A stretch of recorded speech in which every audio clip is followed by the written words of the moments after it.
কেটেছে তো এখন লাইট লাগানো হচ্ছে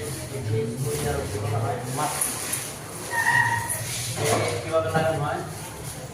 অনেকে হয়তো আমরা জানি না এটা নেগেটিভ পজিটিভ এটা অবশ্যই নেগেটিভ পজিটিভ এটা লাগাতে হবে কারণ এটা কিভাবে লাগানো হবে অনেক সময় আছে জ্বলে না অনেকে বলে যে এটা ভালো না খারাপ হ্যাঁ এটি ভালো এটা আপনি লাভ এই নেগেটিভ পজিটিভ আছে মাইনাস